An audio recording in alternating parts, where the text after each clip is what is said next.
What do you think of Dr. Drew Pinsky? Do you think he's a MAGA guy? Do you think that he's a rational guy, a balanced guy? Do you think he's changed? How about instead of thinking about him, you hear from him? I wanted to have a conversation here on the Chris Cuomo Project, so thank you for being with me, for subscribing and following. And instead of talking about and comments and hot takes, why don't we speak to somebody? Talk to Dr. Drew Pinsky about what he thinks about vaccines and why, and the pandemic and MAHA and what we need and what we don't need, but then shift gears and get his perspective on where he thinks we are in terms of diagnosing our society, what is making us sick here in our heads and in our hearts, not just with body disease, and does he think it's going to get better, and if so, how? Really interesting answers from someone I love to talk to, Dr. Drew.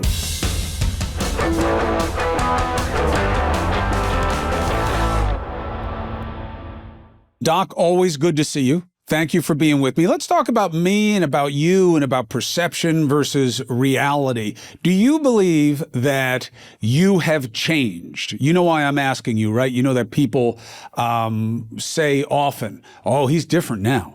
He's a Trump guy. He's switched. He's different. How do you feel about yourself? No, I have not switched. I'm still moderate. I spent most of my career, what's so fascinating to me is I spent most of my career fighting the right? I was a strong advocate for morning after contraception and the HPV vaccine, and they came after me for years and years, and also discussing, difficult material on the airwaves. They came after me. Suddenly they stopped. And then the left came after me for not, the best I can tell is for not carrying water for canonic ideas, whatever they might be. And I dared to say, hey, everybody calm down around COVID. Let's figure this out. It's funny that the thing I got wrong with COVID, I had H1N1 too, right? Mm-hmm. Back during that pandemic. And I'm not sure I would have survived it at the time in which you and I had COVID at those ages. It was a little bit worse than COVID, as bad as our Alpha and Delta episodes were. It was a little bit more brutal.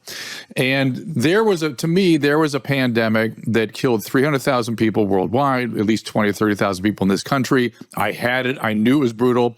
And the vast majority of people did not know it happened.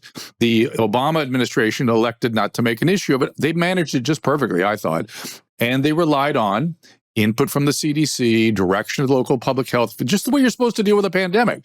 And so I just was like, what are we doing with this one? Why do we go from you don't know what happened to we have to close the world down? I kept saying, this is the interesting thing when you see videos of me saying, hey, calm down. At the end of every one, I said, just listen to Dr. Fauci, listen to the CDC. I've known these guys for a long time. They'll get us through this. And of course, that's the part I got a little wrong. And they cut that off of all the videos. But I've always been moderate. I always try to find the truth. I'm not really taking a team. I've been a Democrat. I've been a Republican. I've been an independent. I'm an independent now. What do you think about the attacks on Fauci? What do you think is a fair criticism? I've talked to Rand Paul a few times. He is a little extreme in his position. A little. I think Dr. Fauci was in a very difficult position. He seemed... during some of his testimony, he seemed like he was obfuscating. Like he knew some things he was not coming clean about, like whether or not there's such a thing as natural immunity, or why we can't go to a church, ceremony, but we can go, demonstrate somewhere. I mean, just be clear about it. Why are you taking that? If it's ideological, fine, just tell us. But he was like, I don't understand the question. I was like, oh, he understands the question. So there's something going on there. I don't know, Doc. I'll tell you, I've known Tony Fauci most of my life, right? Yeah. And, the irony for me is nobody's more pissed off about what happened during the pandemic than I am. I was so reduced by the illness. And then I got caught up in all this bullshit propaganda. And then when a lot of it started to wind down, I wasn't on TV. So I wasn't there to weigh in or defend myself or anything. And I'm no clinician. I don't even know what the fuck I'm talking about. I'm just, we're taking information from where it comes, vetting it where we can. But I spent a lot of time talking to Tony Fauci, and I was very concerned early on when they were making a white coat a political messenger. I don't think Tony obfuscates. I think Tony is old, and I think Tony is a scientist. And he is new to politics, even though he's been in public health for a long time. And he does not answer questions the way the guy from Florida does, for instance. This guy Latipo, which is with this savvy of, I get what you're trying to ask, so let me finesse it. That's not the way Tony is. And they say he made all this money. There is no proof of that stuff. And what bothers me is I don't have an opinion we haven't learned anything from it, Doc. We've never gone back and looked at what worked and what didn't during the pandemic. And now you got MAGA turned against itself with Operation Warp Speed. They love Trump. They think he should get a Nobel for Warp Speed, but they think the vaccine is fucking poison. So let's. It's so weird to me. You're pointing at something that is just so odd to me, that people don't seem to be able to hold two ideas in mind at the same time. So Operation Warp Speed and the vaccine during Alpha and Delta, which is what you and I had, it saved some of my patients' lives. There's no doubt in my mind. It was extremely effective, very helpful. Then we moved on to Omicron, which was much milder illness and continues to be so. Mandates kicked in. And I was like, whoa, now we're mandating. And the thing that's oddest about the mandates for me is that we know that the pathogenic component of the virus is the spike protein. And so if we're going to mandate a vaccine, why mandate the one that only produces spike protein that we know hurts people? Let's develop a nucleocapsid protein with mRNA. Fine, let's do it. Let's do it now. Let's get another warp speed going. And that should be great. But no, this one, you have to take this one. That to me was bizarre. Yeah. I mean, look, I think it was wrong. Now, intentionally wrong, lying, or wrong. To me, I've never had any proof that they really knew. What they did do, and what I do have proof of, and I know happened, is they responded like any institution, whether it's a church or a corporation or a government institution or an educational institution, which is they protected themselves. So we went from mask to no mask. And they didn't really explain it, even though the scientific explanation was pretty apparent. And it didn't work the same way with the different variants, and they didn't discuss it the same way. Same thing with the schools. And it's because it became political.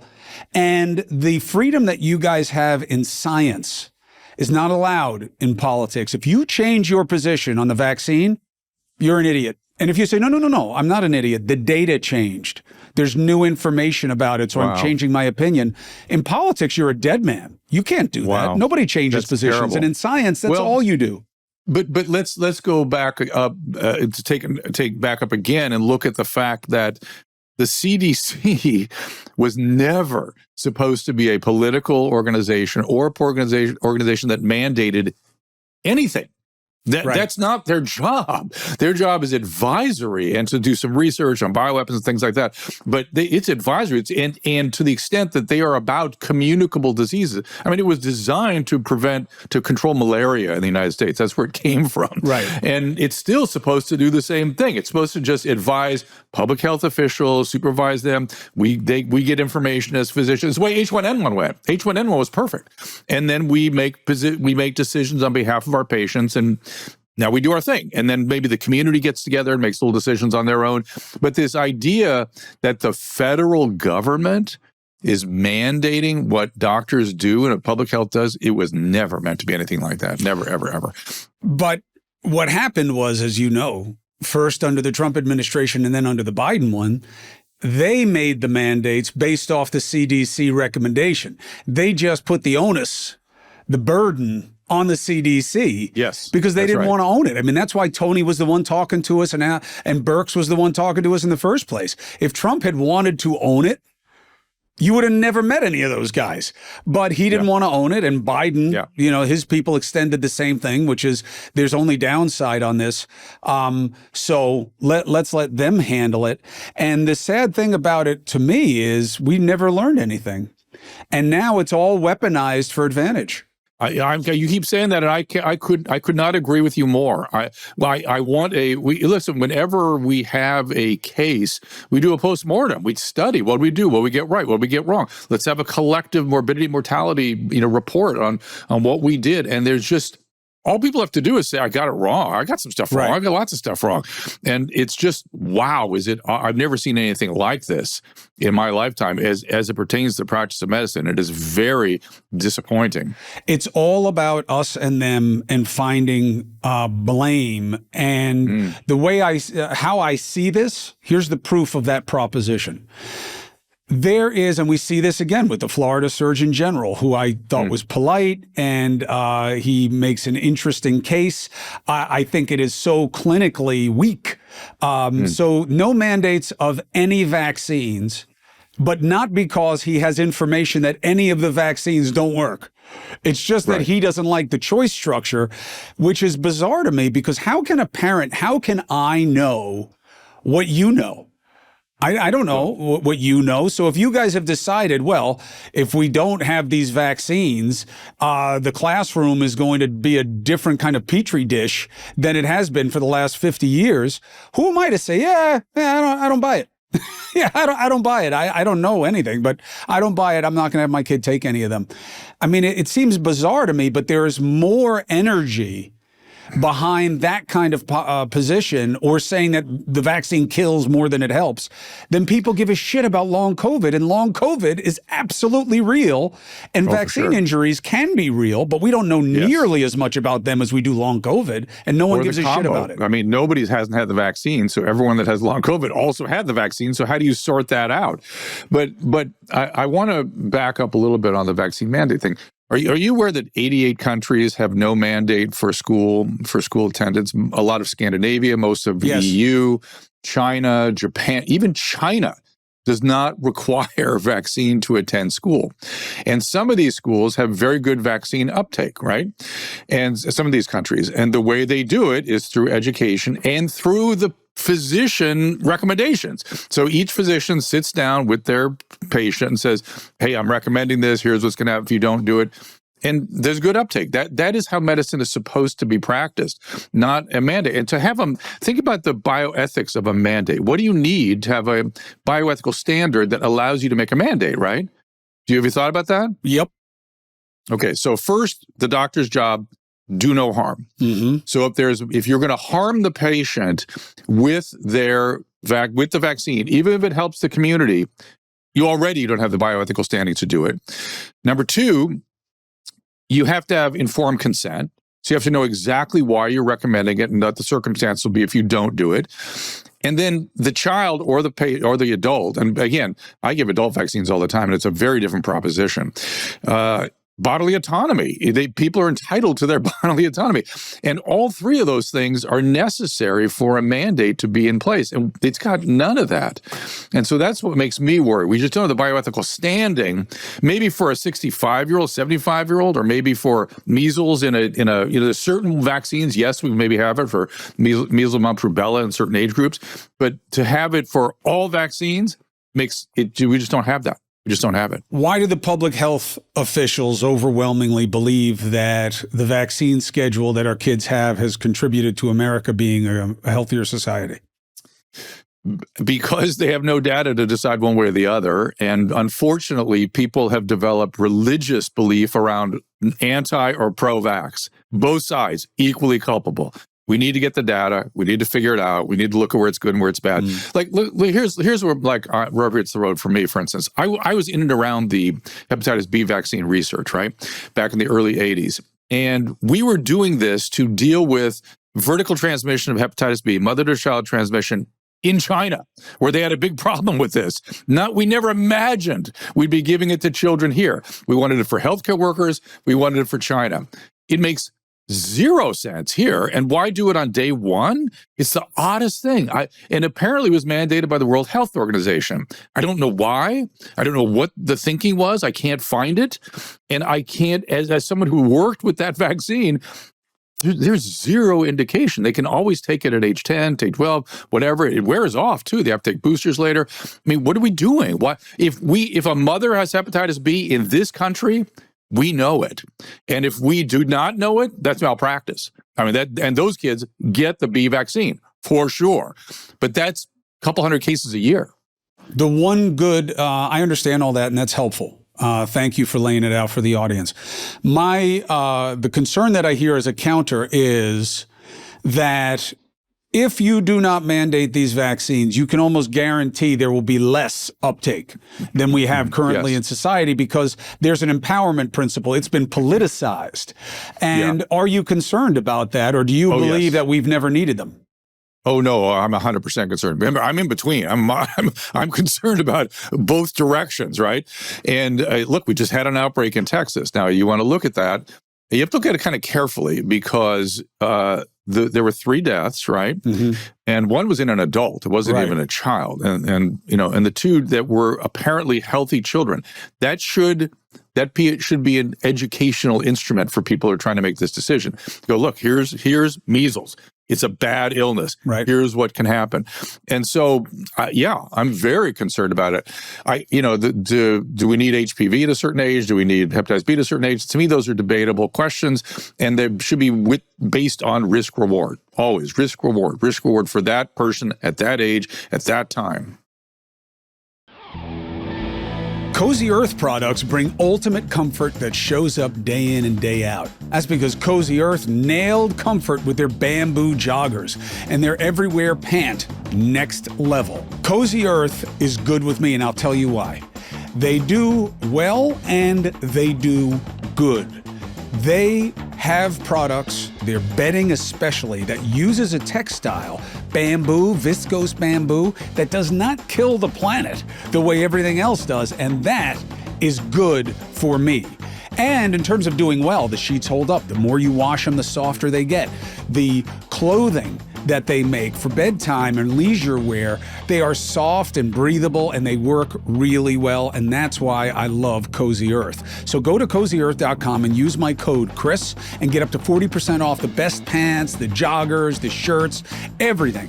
And if you get a post-purchase survey, please tell them we sent you, that you heard about Cozy Earth right here. Built for real life and made to keep up with yours. That's Cozy Earth. The dynamic, this is now my space, but when I watch the President of the United States at odds with his own base over what they see as their signature issue, and he sees as his signature issue. Because when you look at MAGA, there's very little other than immigration that galvanized that base the way being an anti-vaxxer did, right? And then you have all the offshoot issues that if we'd all just taken ivermectin, you would have never had to worry about COVID and all this other exaggerated stuff. But that's their issue. It's also Trump's. He wants an award for Operation Warp Speed. He believes it saved us from the fate of other countries. And he's not allowed to talk about it because his own people hate every time he mentions that he was vaccinated. Isn't that interesting? What does that tell you? It is that thing about being unable to hold 2 ideas in mind at the same time. He, just a couple of days ago, said warp speed was a great, it's such an advancement, such a wonderful thing we did. And then this morning, he put out a little video, vaccines are all poison. so I don't know. Let's leave it to the medical science. The problem, we're getting in this weird space now where people are getting confused about public health, which is one thing, and healthcare, which is a completely other thing. So those 2 things are getting conflated and confused by people. And wellness versus medical science. These are entirely, I started thinking, I woke up a couple of days ago and I thought, people don't understand that everybody gets sick eventually. Everybody. You're all going to get a medical illness. You're all going to need a surgery or something. You're going to need medical science involved in your life at some point. Everybody. It's just now that you're healthy, we want to keep you that way as long as possible, and we don't like all these metabolic diseases, and I get all that. But medical science has been sort of pushed aside. I'm very, very concerned about that. Well, look, here's what, if I were you as a non-clinician, but somebody who forms and tests arguments for a living, when everybody was eating organic and the water was clean and the air was clean, the life expectancy in America was like half of what it is now. And the only thing that changed is medicine. Is science. Yeah, that's right. Is the only thing that changed. We ate organic, right? We didn't have any of this stuff that we're worried about now. You know, there were less people. It was all, we checked every box and we died. And there's only one reason we died at that rate and at that age, and it was because we didn't have science. So it is interesting that it was a choice to weaponize it, but I think it was circumstantial. Science is not a great opportunity for bullshit because it's got a built-in empiricism to it, but it does work well in spaces of the unknown. People have gotten confused about it, right? What is science? I mean, I realize even my peers are confused about that. But let me just ask one thing. Do you ever see the TV show The Nick? Yes. In the first episode, he's doing a eulogy. It's one of the greatest shows. I was so, when they could try things and do all kinds of stuff and use their mind to try to push science forward, people died anyway. So it was really what was happening. And he's giving a eulogy for a friend of his, and he goes, today, at the turn of the 20th century, a baby born today can expect to live to the age of 47. And I thought, oh my God, wow, it's so true. So, but to be fair, nutrition, sanitation, trauma therapies, all kinds of stuff, we moved that forward. But science is the pursuit of an approximation of the physical universe, the truth, right? And it is done with an instrument. I talked to Brett Weinstein about this, and he was like, this is the problem right now. It's an instrument that is very delicate. It has to be applied a certain way. Francis Bacon gave it to us 400 years ago, and it is called the scientific method. It involves the following: come up with a hypothesis, develop an experiment to test that hypothesis, do a statistical analysis, hopefully a null hypothesis, and the null hypothesis is either informing or non-informing. That's it. That's the whole. And if the null hypothesis informs repeatedly, then your hypothesis can go towards theory. But that's it. You can ask very narrow questions very clearly. And we've gotten into a world of observational science and big data and stuff, and it's adulterated the basic principles of the scientific method. And that concerns me a lot, actually. Well, we are in an age, at the same time, people want to sell certainty out of things that are uncertain. And, oh my God. And it works great for podcasts. It works great for politics because people are desperate for reason to believe, and we're only too willing to give it to them. It's just very often bullshit. Joseph Fryman framed it this way for me. He said, we have irrational certitude on the loose. Yeah, that's exactly, that's a great way to say it. Yeah, and our job as a scientist is to have rational uncertainty at all times, right? At all times. And in terms of my own mistakes, I got a little hubristic early in COVID, and I will never do that again. I will always try to keep my mind open and never assume I have certainty about anything. I also think that people have weaponized the motivations, because you had Trump and then you had Biden, and the choice structure was almost exactly the same. Now, you could say, well, it's because the deep state was in place the whole time. But I'm just telling you, and I'm sure you had plenty of contacts that most don't also, speaking to those people in real time, even the people who came up with the antibodies, okay, the Regeneron, first wave and all that. Yeah. I didn't get the sense anybody was playing me the whole time, the way I do on a regular basis right now. Like when I talk to guys about tariffs, I know they're playing me. When I talk to guys about immigration, they're playing me in a different way. When we're talking about crime in the military now, there's a game afoot. But I never got that feeling for them. I thought they were afraid of being wrong, and that's dangerous in science because they weren't used to getting punished for their opinions. Right. And I think that changed it. But I think that was a political mistake, not a medical one. But, even when I watch Bobby's Ascendance, Robert Kennedy Jr., people send me his clips all the time, Doc, correcting his assertions. And it makes me wonder, I don't believe Bobby's just dead wrong about everything, but it does make me wonder whether or not he is influenced by political persuasion within his policy arguments. Well, I'm imagining they all have to be, right? I mean, I have talked to him many times, and he really is trying to stay with the truth. He's really trying to get at it.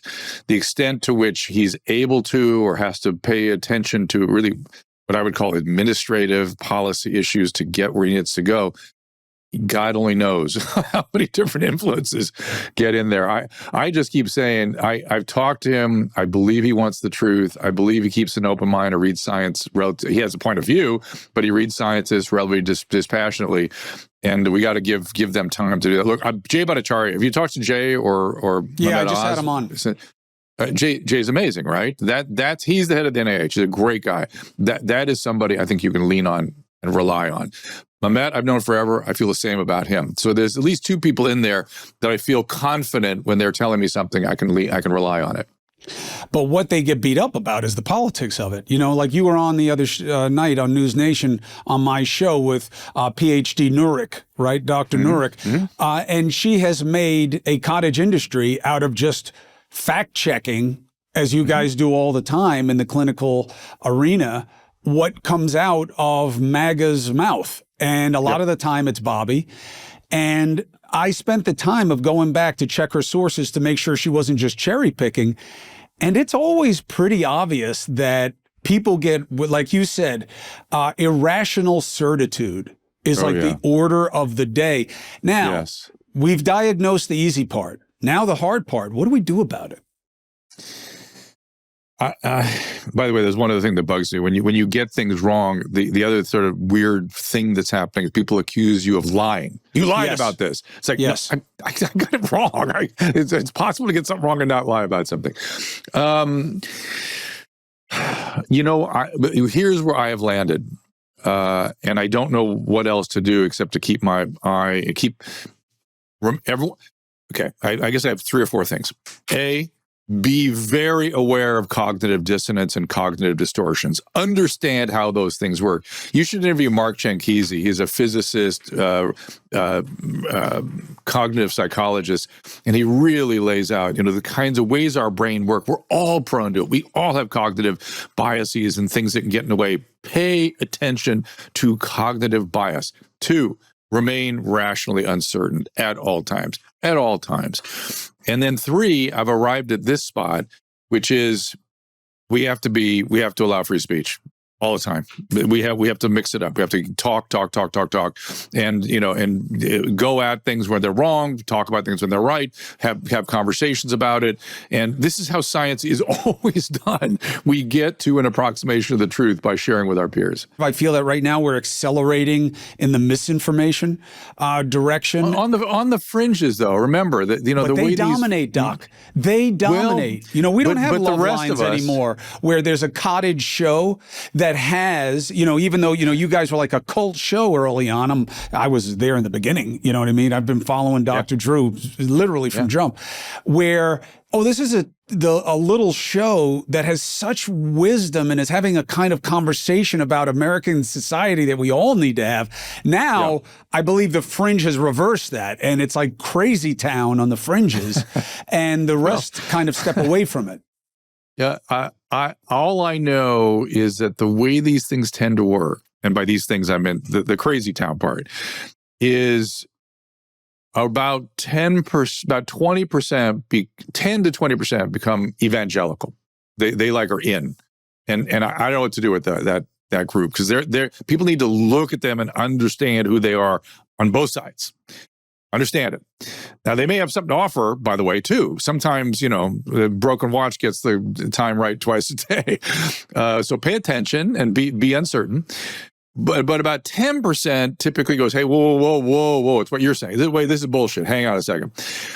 And everybody else, the 70%, just wants to kind of get on with life and kind of, and that's the group we got to worry about. That's the group we got to make sure that they're kind of paying attention and they don't get swept into bullshit and they don't panic and they don't become hysterical and they kind of let's do focus on our family and our community and the things that are important. All right, let's talk about it. You know we all want fuller, healthier hair. If you've been battling thinning, breakage, or just want to give your hair a serious upgrade, I got something for you. The iRestore Revive Plus Max Growth Kit. It's like a full-on hair care dream team. The best part is that for a limited time only, if you subscribe and save, you're going to get 25% off or more on the iRestore Revive Plus Max Growth Kit. Plus, you're going to get free shipping. Combine it all with the iRestore Elite laser device, which is powered by the most advanced hair regrowth technology. Now you're setting yourself up for some serious hair goals. Now, I'm using all of it, okay? The shampoo smells great, works well, as does the conditioner. The hair serum, I think, helped and kind of thickened up the hair that I do have. And then you've got your little super helmet there with the red light technology. All I know is that I've been wearing it and I have not experienced any more loss, and that's enough for me. Give yourself the gift of hair confidence. For a limited time only, subscribe and save, and you're going to get 25% off or more, plus free shipping on the iRestore Revive Plus Max Growth Kit. And my listeners get a huge discount on the iRestore Elite. Just use the code Chris at irrestore.com. irrestore.com, use the code Chris, and you will get my show's exclusive discount. Please support our show. Tell them we sent you so they keep advertising.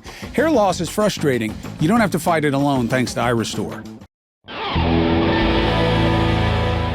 If you could throw on the Dr. Drew Love Lines hat, when you look at where we are as a society, what's winning, what's losing, what do you see? Yeah.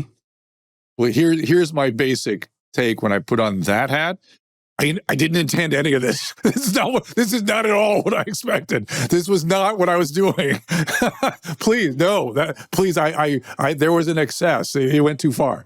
I was trying to help people with their medical issues in adolescence and young adulthood when they did not have anywhere else to go for information. Now they have too much, and now we've gone somewhere else. So first and foremost, I didn't intend where we are. Again, the question is precisely, again, what do I see? Yeah, what do you see, and what does it tell you is winning and losing? I see it all as a work in progress. I feel like it's moving. We're moving. We're not getting stuck.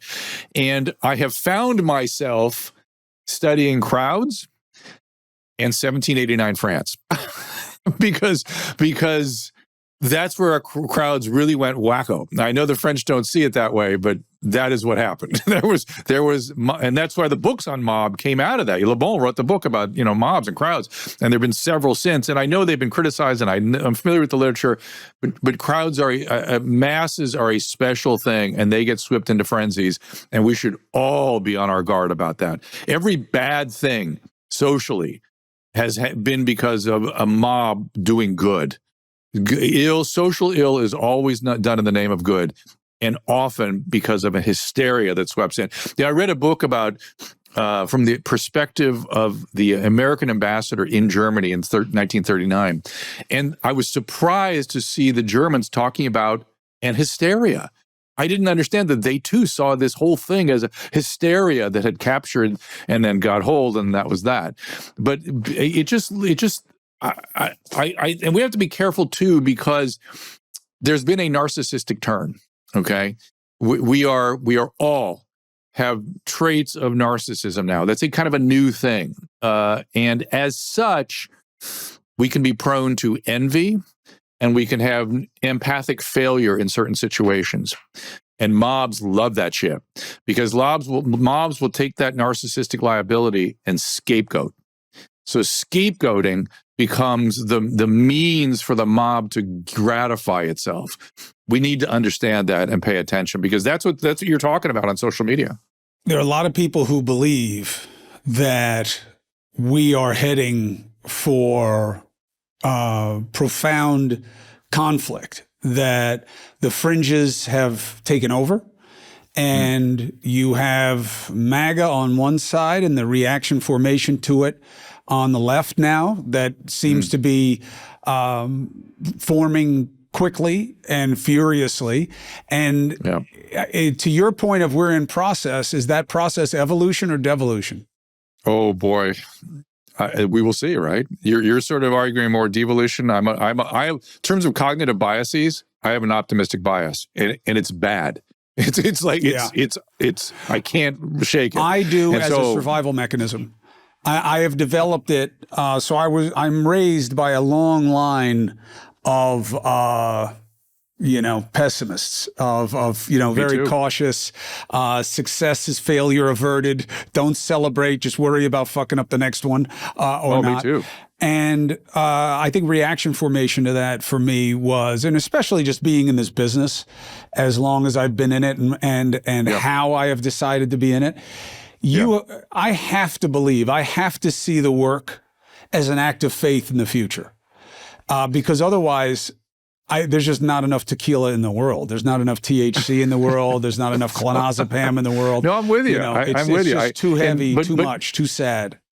But not everyone comes from that bias, that we come from. I was, my family escaped essentially just Ukraine just before the pogroms, and there was, horrible things they were dealing with, and they got here just in time for the Depression.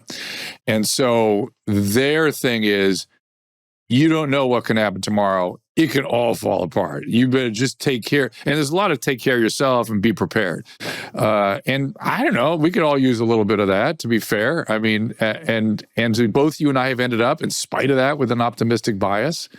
It's not so bad. I do, although I must say, as a proud member of the Mishpucha, I did not think that I would be defending people like you from anybody. I believe that my generation of Jews, especially light-skinned ones, had graduated to whiteness the same way I have from my father's generation. My father wasn't a white guy. He was considered an ethnic, and he was Italian, and the gap-toothed grin and the swarthy and the this and the that. It was all code, right? For him being Italian, he had to share his valedictory. He couldn't get jobs on Wall Street, all that shit. And now I'm a white guy. I'm as much of a white guy as there is. I thought the same of the Jews.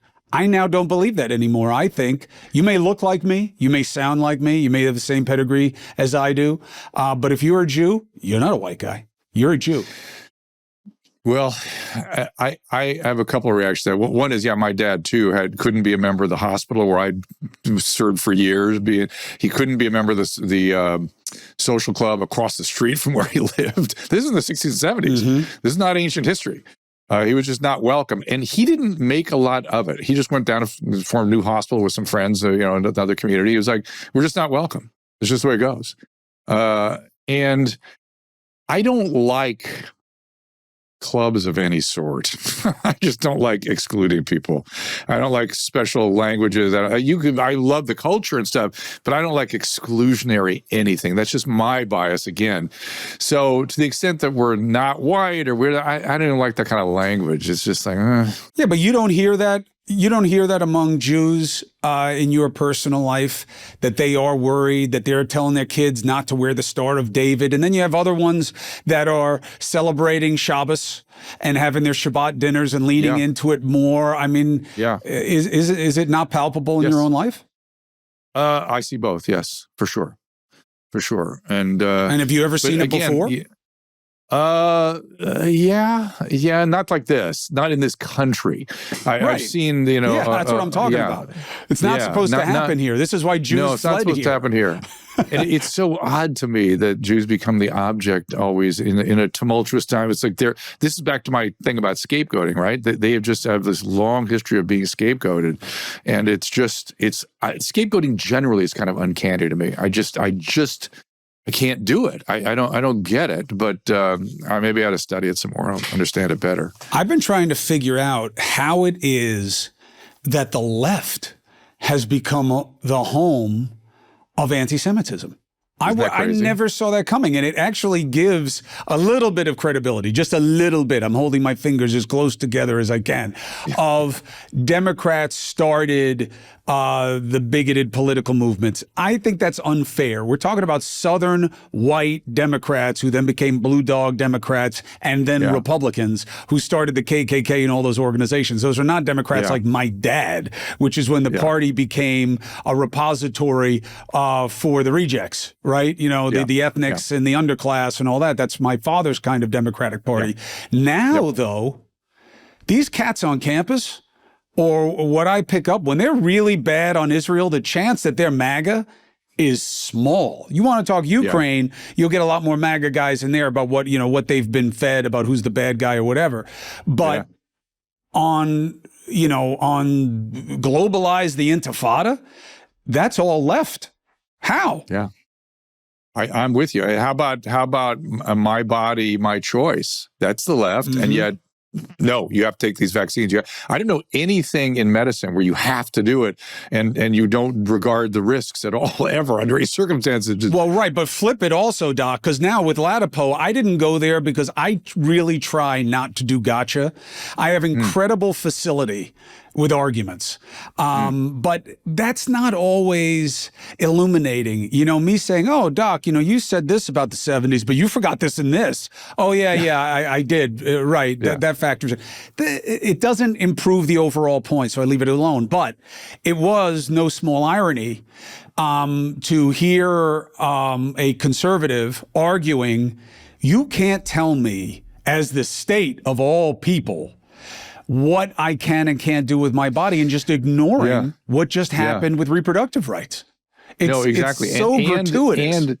And it's what's interesting to me is the right lost people during the 80s and beyond by being self-righteous and hyper-religious and hyper-moral and telling people how to live their lives. Now that's coming from the left. It is the oddest thing in the world to me.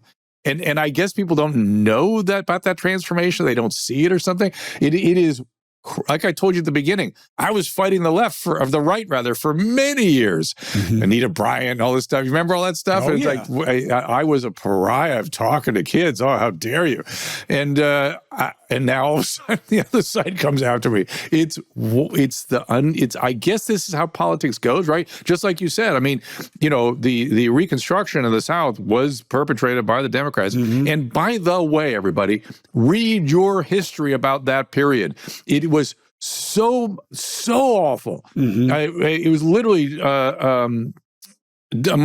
Frederick Douglass himself said that it was worse. He said, we gave up the lash for the shotgun and the noose. And it was the craziest period. I would argue so bad, I think we've tried to put it out of our collective consciousness. Yeah. He was really, to me, that is one of the darkest periods. And, it got left over with Jim Crow and all that stuff. But, oh my God. And people aren't aware of it. Jim Crow is a term people know, even if they don't understand the etymology or derivation of it. That's okay. But what they have to remember is that Jim Crow was allowed to stay in place for so long when everyone knew it was violative of our Constitution and our collective conscience, because it was easier than just dealing with the war that was going to come over it. But back to your point, we've had weird periods of power. That's weird. That's insane. And we're in another kind of weird, insane period now, I guess. I think that, so here is the answer, okay, to one of the things. The reason that you have seen these swings of familiar antipathy but coming from different origination is because that is the natural course for a binary system.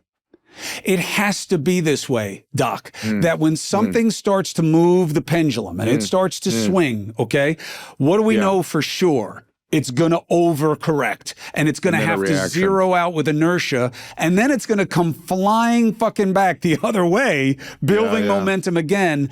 And what we see in our politics is you watch, you win, then you lose, and then you become what beat you. And that's what we're seeing right now, which is the left tried to resist MAGA. Now, the good part of resisting MAGA was you didn't want to surrender to that kind of negativity and animus and grievance that was driving your policy. As familiar as that is in politics, grievance is almost always at the top of the list of political motivations. So that was virtuous, in my opinion. The wrong part of it was you were telling people they were wrong to feel how they were, and you were owning a status quo that was really flawed. And so you lose. And now, what do we see coming the other way? Now they have the grievance movement. Now it's about affordability and being down with Brown, basically, of, adopting or appropriating people's suffering, that as you see it in Gaza, though you don't give a shit about Syria or Africa or what's happening with the Uyghurs in China, but you do care about Gaza, I believe, because it's the Jews and they're seen as a white oppressor. But that's just my opinion. Well, of course. Well, but we're now seeing it come. And like my brother lost in that primary, we saw it weeks in advance, that there was a movement afoot that, in my opinion, was motivated by a gap in leadership in New York City and a federal register of affordability as a crisis. And people they don't like hearing how great everything is when it sucks for them. And Trump breeds animus. And it's easy to dislike him for certain people. And that has become fuel, and now here they come. And I think the reason that the president is actually just talking about our collective psyche, I think he cares about New York City, not because it has anything to do with my brother. He's no fan of my brother. But he sees what's happening more so in Minnesota, where a sitting Democrat mayor lost in a primary to a very extreme left Muslim, and he thinks that's going to beat him in the midterms. Interesting. That's the part of the process, reaction formation. And now it'll be MAGA of the left. They just need to name it. So what is I love the assessment. I think it fits with reality. So where does it go? This is back to my thing about the working through process. Yes. So here's where it comes, which is why I'm going to need your help as a clinician, because you're going to have to treat me, because I'm going to get sicker and sicker. Here is the only way to deal with it. You have to stop fighting over the few and fight for the many. Stop fighting over the prepositional difference, over the few, the fringe, and who can motivate more madness, and fight for the many. Here's the problem. The many don't really give a shit about the conversation you and I are having right now. Yeah, because they got other things. You're framing it in the context of what I said a little while ago about the 10% saying bullshit, 20% being evangelical, and that 70% wants to live their life. That's right. And they'd like it if it was better, if the government could help, but they don't want the government. They want to be left alone. That's right. More than anything. That's right. They care about their communities. They're the people who, in the majority, who are we? You pull over when you see somebody on the side of the road. Now, if somebody scares you and they tell you that people are getting killed for stopping on the side of the road and the person you see doesn't look like you, maybe that will affect you. If you're lucky enough to have been raised the way I was in a place that was so diverse that you didn't know how to stick to type, because there were too many different kinds of people around. Yeah, nobody looks like you. That's right. So everybody looks different. It's just everybody's different. You know what I mean? Yeah. And I had my Italians, and we had language, and we had tradition, but you were all kind of second class. I mean, that was a very palpable feeling in my neighborhood growing up, was that WASPs were the real Americans, and we were just that's interesting. We were just trying to get a foothold. That's a Middle Atlantic, New England-y kind of thing. That was not so much out here. It was not like that. But I get it. 'Cause I went to college out there, and I saw and a lot of ethnic pockets. But what I do is, and I'll tell you, it is not marketable. It is not as commercial. It's not as easy to monetize. But the reason I hooked up with the News Nation guys is they offered to give me an opportunity to do what doesn't work best on cable, which is not play to a side. And look, in my defense, this what do you call it? Faint praise. When they say, I didn't like you on CNN, but I like you now. I'm the same fucking guy. I'm just in different circumstances. Nobody ever told me what to say. Nobody has ever controlled me ever. I'm always difficult to manage. It comes up everywhere I've ever been. But I just have different circumstances now. It's easy for me to police Trump. I could blow him up every night if I wanted to. It doesn't move the needle of making us better. Right. And I don't want to be a lion of the left. I don't even know what they're about. My father wouldn't even recognize that party today. Yes, so I fight for the many. I fight for the many. Where is the many on this? Who's getting affected by tariffs? What does it mean? What do the immigration people really need? Which, the system, which illegal immigrants are positives and why, and how do we have to recognize that and what do we have to do about it? These are all very complicated, unsatisfying dynamics, because it's way easier to say tariffs good, Tariffs suck. Immigration, scary, brown menace, or let them all in. Those extremes sell. And that's what you see right now on the left. Who's making money? People who say, look, think what you want. Trump is Hitler. And it is happening again. It's just like the 30s, and all of the police and the military and the not liking the elections, and he can do it better. Maybe he won't leave. He doesn't mind playing into any of it, which I'm not sure about why, other than his just sense of fucking with the competition. But that's what sells on the left, period. Don't work with them. Don't work with the right. They're devils. They're terrible. These people have to go. He is a con man and a shyster. And on the other side, it's these people have lost the plot. They don't know what gender is. They don't know you come out of the chute one of two ways. They don't know what normal is anymore. And now they want to be socialists. And that's what sells. And if you're not saying one of those two things, you're not making money. In cable, but isn't it, I mean, here you Or are, pods. isn't it? I don't know. I think people will be very interested in what you're doing right here, right now. I've been doing it for 2 years. Doc, if I had you on today and I was comfortable surrendering our relationship for personal satisfaction, and I just ripped you in half with a bunch of shit about whatever we were talking about, it would go crazy on the left. Cuomo's back. Takes crazy MAGA Pinsky down, and whatever other noise came with it, and my podcast would get 1.5 million views. I just can't live with that. I can't live with it. I think you had 1.5 million views on the social media part of it, the clips, but I don't think it. I think people come to pods to hear thoughtful, long form, ideally. But look at all the pod brothers on the right. Look at Rogan's comic buddies who now sell themselves as political scientists, except when they have to defend their inaccuracy, and then they're just comics. But, that's who is making waves on the right. But they're entertaining though, right? And they're people go there for the entertainment, and they're just, in my experience, they're just asking questions, trying to make sense of things and make fun of stuff. I don't know that they would call. I mean, none of the guys. I mean, whether it's Theo or Tim or whatever, those guys are just fucking around. You know what I mean? Yeah, and but they're fucking around, but they don't tell their audience they're fucking around. So when they say, Trump has done this and done that, and this is it, and they misstate things, they always have the fallback position that I don't, of, I'm just a comic. I'm just fucking around. Yeah, that's convenient. But I think that there's a responsibility. I mean, especially for the top of the food chain. I mean, Rogan now he's getting beat up by his own people, right? Because they're saying that he's gone bad on MAGA because he's questioning some of the things that are going on. And that's not fair to him either. That's what I like. That's what's good. These people they're just questioning. They're just curious.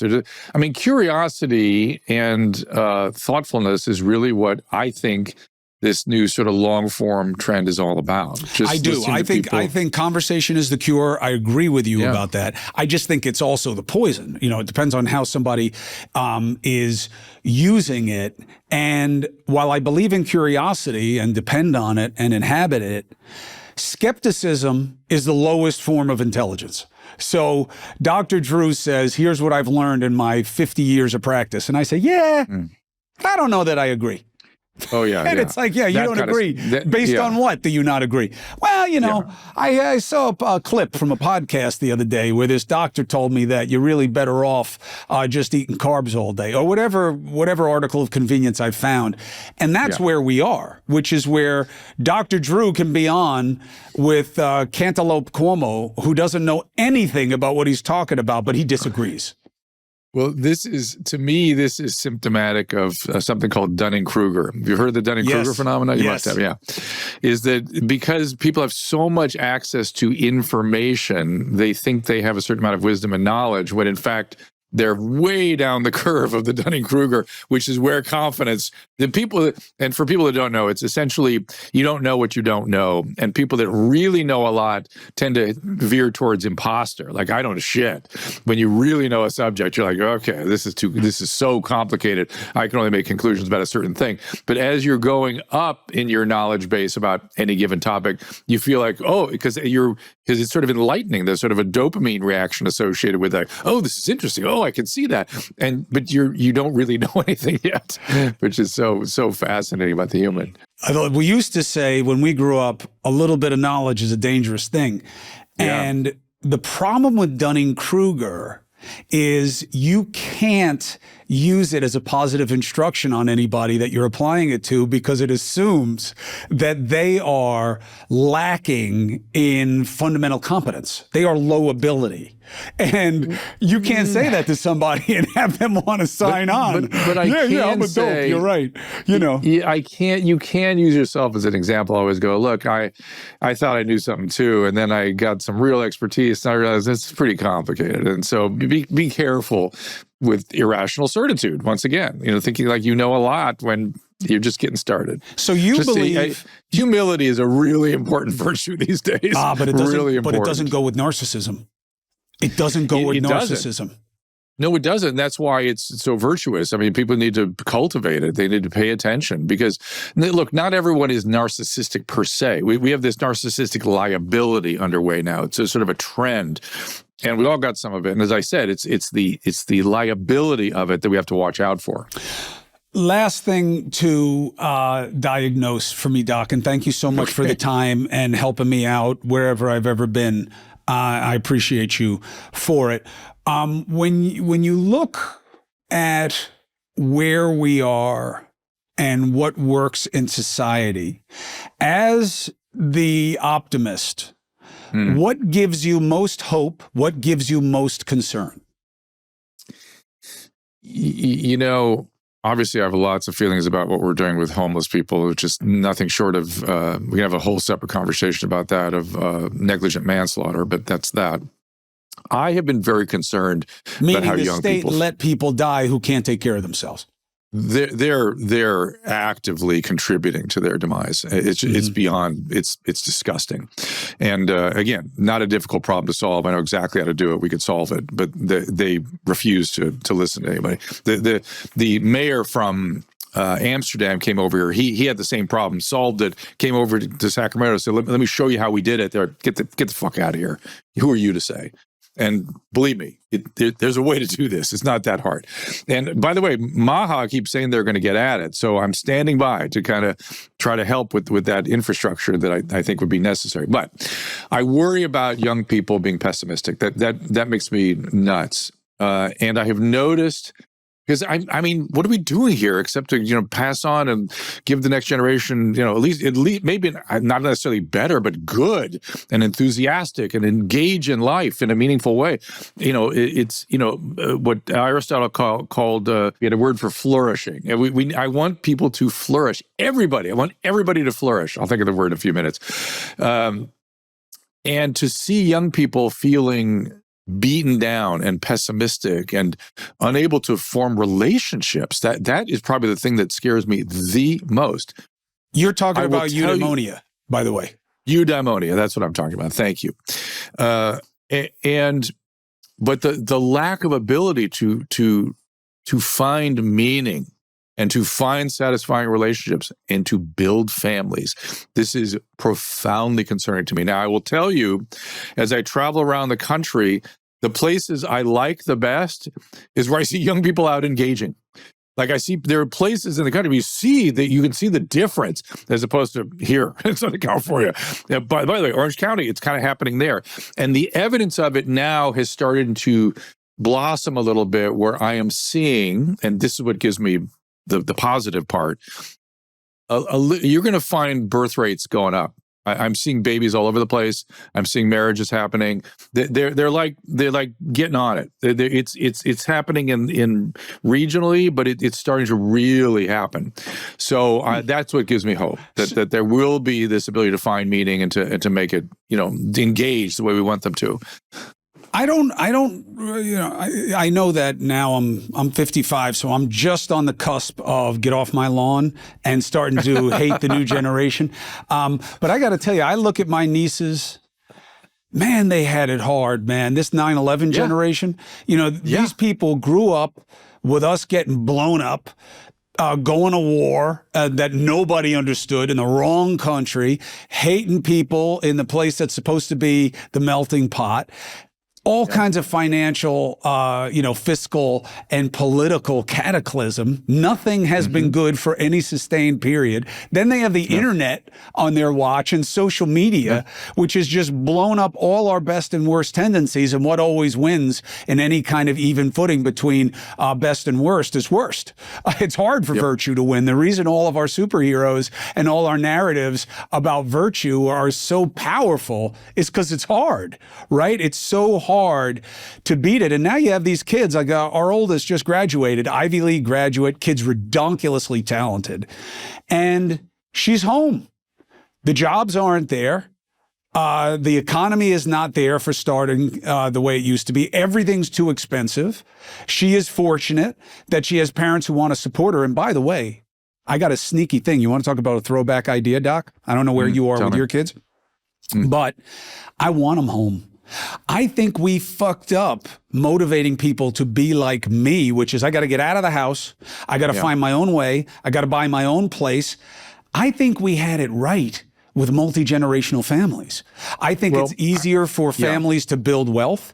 I think you keep consistency and you have a better foothold on the number one problem from a 55-year-old's perspective, which is how we deal with the aged. And my parents, my father's gone, of course, but I see it in my in-laws. I see it all around me. We suck at elder care because we're not together anymore. Oh, my God. We're not together anymore. I don't know if you saw RFK's testimony, but the senator from Rhode Island got on this issue, and particularly end-of-life care, and I was like, that guy knows what he's talking about. That's where we are pathetic with all that. I agree with you. Well, there's a lot packed into what you said. And the good news is, you and I, at 17, after 17, the idea of going back home to live with my family of origin makes my skin crawl. And that is what we used to call the generation gap, right? These people had nothing to offer us. It was different. Let's be thankful that our kids seem to want to come home and stay with us, right? Now, there's a line we have to draw, which is we don't want to make them dependent on us. Right. And so this is a hard navigation, and we are not used to it, right? We're like, whoa, why are you here? I'm confused. Why do you want to be around me? You can navigate it. I went through the exact same thing. Ivy League kids. And by the way, the indoctrination of those schools did not help me. They came out very pessimistic, and engaging in the world helped a lot. So getting out, doing stuff, start finding a way, finding your passion, all these things. It's taking a lot longer now than it did in our time. I thank God I found what I wanted to do early. Still a little bit late, but relatively early compared to what's happening now. But look, they're going to live to 85. They got time. There are fertility options now that people should be really participating in all the time. We can do this. And I'm watching, again, this is what gives me optimism. I'm watching it happening. I'm watching it going. And it really, if you talked to me 2 years ago, even 3 years ago, I'd been like, I'm really worried. I got concerns.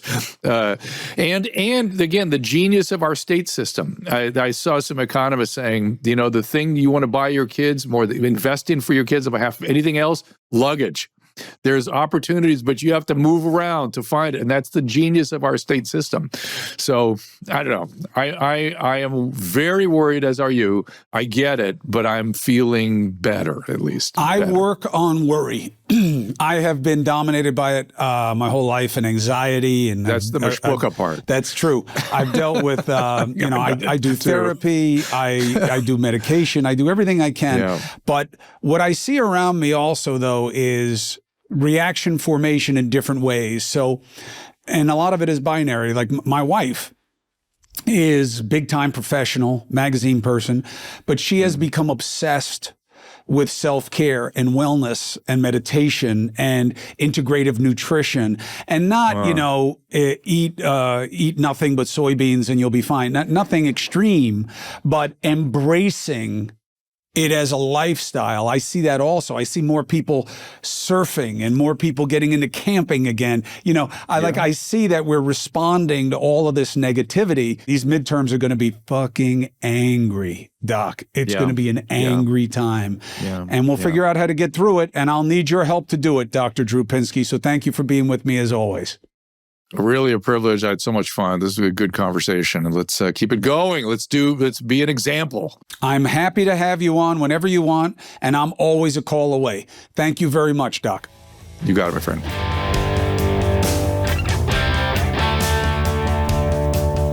Be honest, different conversation than you expected, right? Because the explanations and the nuance and the context always change your understanding of conversation, and you have to forgive yourself. Because everything's chopped up and twisted and, made for advantage now, right? We used to fear sound bites. Now we dream of sound bites because there's so much more context than a meme or one little thing that's twisted and then put to music or that is just weaponized for advantage of these never ending battles of the fringe. Conversation is the cure. So thank you for being a part of it with me. I'm Chris Cuomo. Thank you for joining me at the Chris Cuomo Project, subscribing and following me, checking me out on News Nation, 8 p and 11 p Eastern every weekday night. My brothers and sisters, I know it's hard. I know it's frustrating. I know there's so much noise there. But you know what? There is reason to believe in something better. So let's get after it.